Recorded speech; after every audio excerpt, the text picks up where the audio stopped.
17th International Physics Olympiad 1986 IPHO.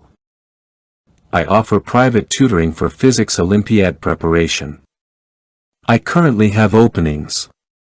There is a discount for group classes. Message me if interested. My email is fred1996@hotmail.com. Problem 1. Wave interference. A plane monochromatic light wave, wavelength lambda and frequency f, is incident normally on two identical narrow slits, separated by a distance d, as indicated in Figure 1.1. The light wave emerging at each slit is given, at a distance x in a direction theta at time t, by y equal a cosine 2 pi ft minus x over lambda, where the amplitude a is the same for both waves. Assume x is much larger than d. Question 1. Show that the two waves observed at an angle theta to a normal to the slits have a resultant amplitude a which can be obtained by adding two vectors, each having magnitude a, and each with an associated direction determined by the phase of the light wave. Verify geometrically, from the vector diagram, that a equal to a cosine theta, where beta equal pi over lambda d sine theta. Question 2. The double slit is replaced by a diffraction grating with n equally spaced slits. Adjacent slits being separated by a distance d. Use the vector method of adding amplitudes to show that the vector amplitudes, each of magnitude a, form a part of a regular polygon with vertices on a circle of radius are given by, are equal a over 2 sine beta. Deduce that the resultant amplitude is a sine n beta over sine beta, and obtain the resultant phase difference relative to that of the light from the slit at the edge of the grating. Question 3. Sketch, in the same graph, sine n beta and 1 over sine beta as a function of beta. On a separate graph show how the intensity of the resultant wave varies as a function of beta. Question 4. Determine the intensities of the principal intensity maxima. Question 5. Show that the number of principal maxima cannot exceed 2d over lambda plus 1. Question 6. Show that two wavelengths lambda and lambda plus delta lambda, where delta lambda much less than lambda, produce principal maxima with an angular separation given by delta theta equals n delta lambda over d cosine theta. Where n equals 0, 1, 2, etc.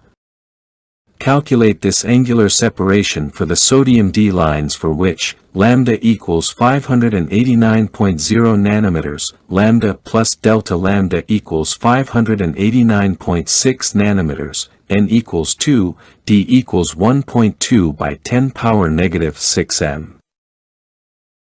Solution for problem 1. Question 1. If the phase of the light from the first slit is 0, the phase from second slit is phi, adding the two waves with phase difference I where xi equal this one we have these two rows, this is a wave of amplitude a equal to a cosine beta and phase beta.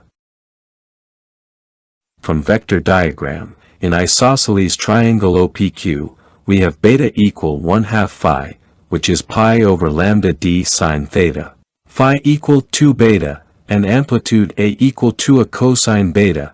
Thus the sum of the two waves can be obtained by the addition of two vectors of amplitude a and angular directions 0 and phi. That was solution for question 1. Solution for question 2.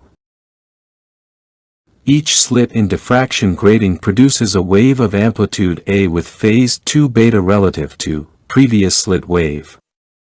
The vector diagram consists of a regular polygon with sides of constant length a and with constant angles between adjacent sides. Let O be the center of circumscribing circle passing through the vertices of the polygon. Then radial lines such as OS have length r and bisect the internal angles of the polygon. Figure 1.2. angle OST equal to angle OTS, which is equal to 1/2 of 180 minus phi. It means that angle TOS equal phi. For example, in the triangle TOS, A equal 2r sine phi over 2, which is equal to 2r sine beta, from which we have r equal to a over 2 sine beta. As the polygon has n faces, then angle TOZ equal n times angle TOS, which is n times phi, or 2n times beta. Therefore in isosceles triangle TOZ, the amplitude of the resultant wave, TZ, is given by 2r sine n beta, hence form 1, this amplitude is a sine n beta over sine beta. It means that resultant phase is angle ZTS, which is equal to OTS minus OTZ. And finally it will be n minus 1 multiplied by beta. That was solution for question 2.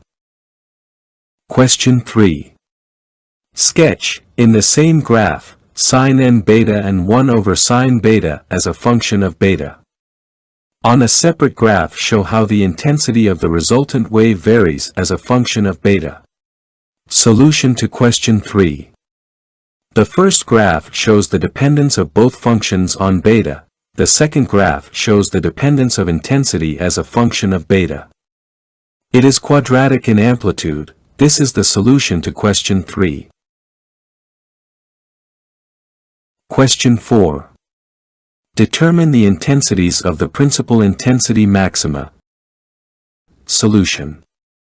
As we found in question 3, intensity as function of beta was this one, for the principal maxima beta equal pi p, where p is integer like 0, plus minus 1, 2, etc. It means that I maximum finally equal n square a square, where beta prime equals 0, and beta equal pi p plus beta prime. Question 5. Show that the number of principal maxima cannot exceed 2d over lambda plus 1. Solution. Adjacent maximum estimate as this: sine square n beta equal 1.